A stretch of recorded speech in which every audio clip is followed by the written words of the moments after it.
സ്വർണ്ണക്കൊള്ള പ്രതിഷേധത്തെ തുടർന്ന് സഭ വിട്ടിറങ്ങിയ പ്രതിപക്ഷം സഭയ്ക്ക് പുറത്ത് പ്രതിഷേധിക്കും.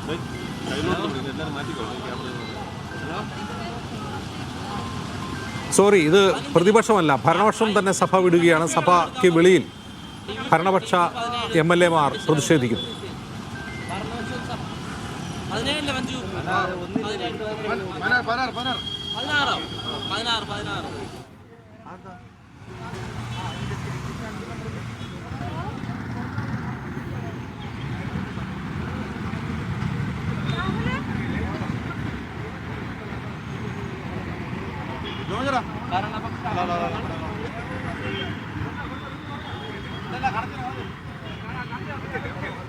സെയ്ഫ് സൈനുലാബ്ദീൻ വിവരങ്ങളുമായി ചേരുന്നു. സെയ്ഫ്, വളരെ അപൂർവമായാണ് ഈ ഭരണപക്ഷം സഭ വിടുന്ന രംഗം കാണുന്നത്.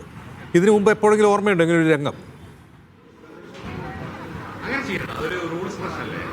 അല്ല, അങ്ങനൊരു സംഭവം ഇതുവരെ കേട്ടിട്ടില്ല. നേരത്തെ പ്രതിപക്ഷാംഗങ്ങൾ സഭ വിട്ടിറങ്ങി പുറത്ത് കാണുന്നത് നമ്മൾ കാണാറുണ്ട്. പക്ഷെ ഭരണപക്ഷാംഗങ്ങൾ പുറത്ത്, സഭയ്ക്ക് പുറത്ത് അങ്ങനെ ഇറങ്ങി അവരുടെ ഭാഗത്ത് നിന്നൊരു പ്രതിഷേധം ഉണ്ടാകുന്നത് ഒരു അസാധാരണ സംഭവമാണ്.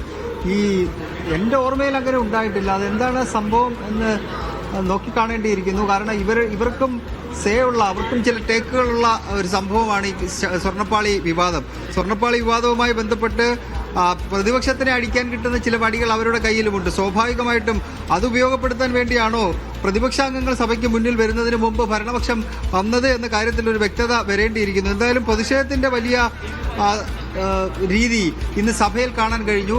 ശൂന്യവേള ആരംഭിച്ചപ്പോൾ മുതൽ തുടങ്ങിയ പ്രതിഷേധം 10 മണിവരെ നീണ്ടുനിന്നു. 10 മണിവരെ നീണ്ടുനിന്ന ശേഷമാണ് ആ പ്രതിഷേധം അവസാനിക്കുന്നത്. ഒടുവിൽ മുഖ്യമന്ത്രി സംസാരിച്ചാണ് അത് അവസാനിപ്പിക്കുന്നത്.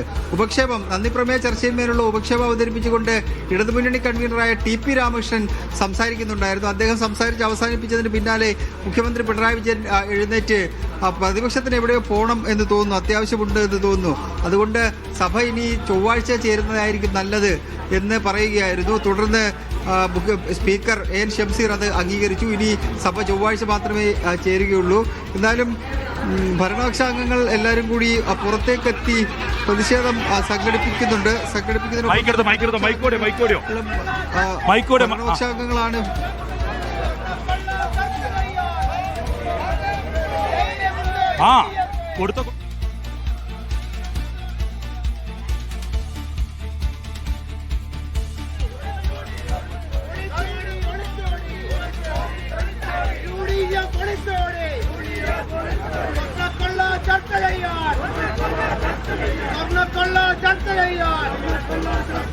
ധൈര്യമില്ല കോൺഗ്രസ്, നാണം കെട്ടത് കോൺഗ്രസ്, നാണം കെട്ടത് UDF, നാണം കെട്ടവരാരപ്പ?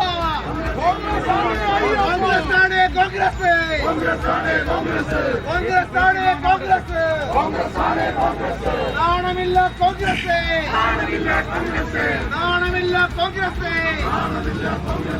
ഏലസ് കെട്ടിയതാരപ്പ?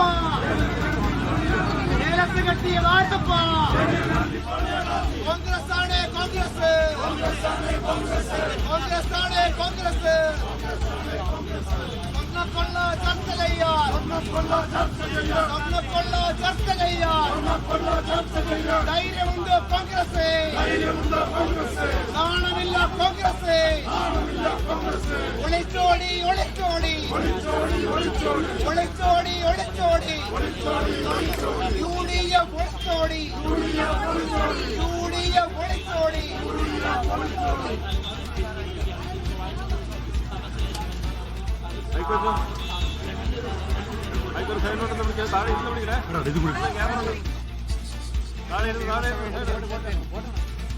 മുമ്പൊരിക്കലുമില്ലാത്ത വിധമുള്ള സംഭവമാണ് ഇന്ന് സഭക്കകത്ത് അരങ്ങേറിയത്.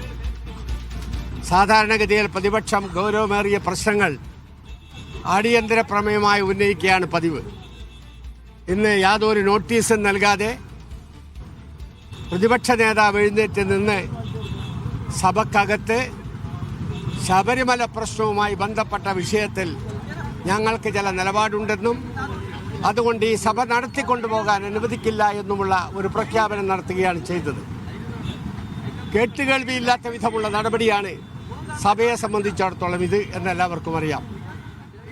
ഇത്തരമൊരു വിഷയം ചർച്ച ചെയ്യാൻ കോൺഗ്രസും UDF-ഉം തയ്യാറായിരുന്നു എങ്കിൽ തീർച്ചയായും സഭക്കകത്തെ അത് ചർച്ച ചെയ്യാൻ ഭരണപക്ഷം തയ്യാറാകുമായിരുന്നു എന്നതിൽ സംശയമില്ല. കേരളത്തിൽ ഇന്നോളം വന്നിട്ടുള്ള നിയമസഭയുടെ ചരിത്രത്തിൽ ഏറ്റവും കൂടുതൽ അടിയന്തര പ്രമേയങ്ങൾ ചർച്ച ചെയ്തിട്ടുള്ള സഭ ഈ 15ാം കേരള നിയമസഭയാണ്. 17 തവണയാണ് അടിയന്തര പ്രമേയങ്ങൾ ചർച്ച ചെയ്തിട്ടുള്ളത്. ഇന്ന് ഇത്തരമൊരു വിഷയം യഥാർത്ഥത്തിൽ അവർക്ക് ചർച്ച ചെയ്യണമെന്നുണ്ടായിരുന്നെങ്കിൽ അടിയന്തര പ്രമേയത്തിന് നോട്ടീസ് നൽകാമായിരുന്നു. വിഷയം ചർച്ച ചെയ്യാൻ സർക്കാർ തയ്യാറാവുകയും ചെയ്യുമായിരുന്നു. തീർച്ചയായും ഇത് സംബന്ധിച്ച് സൃഷ്ടിക്കുന്ന പുകമറ ഇല്ലാതാക്കാൻ കഴിയുന്ന സാഹചര്യം ഈ സഭക്കകത്ത് ഇന്നുണ്ടാകും എന്നറിയുന്നത് കൊണ്ട് തന്നെ അത് ഏതാണ്ട് തങ്ങളുടെ നിലപാടുമായി മുന്നോട്ട് പോകാം എന്ന് നിശ്ചയിച്ചാണ് പ്രതിപക്ഷം ഇന്നത്തെ നിലപാട് സ്വീകരിച്ചത്. ഈ നിലപാട് യഥാർത്ഥത്തിൽ സഭയെ സുഗമമായി നടത്തിക്കൊണ്ടുപോകുന്നതിനുണ്ടാക്കിയ തടസ്സമാണ്. അതിൻ്റെ പേരിൽ ഈ കേരളത്തിൻ്റെ ചരിത്രത്തിൽ, സഭാ ചരിത്രത്തിൽ കേട്ടുകേൾവിയില്ലാത്ത വിധം ഉണ്ടായിട്ടുള്ള ഈ സംഭവത്തിൽ ശക്തമായി സഭ പിരിഞ്ഞ സന്ദർഭത്തിൽ ഞങ്ങളുടെ നിലപാട് വ്യക്തമാക്കുന്നതിന് വേണ്ടിയാണ് ഇപ്പോൾ ഇവിടെ ഒത്തുചേർന്നിരിക്കുന്നത്.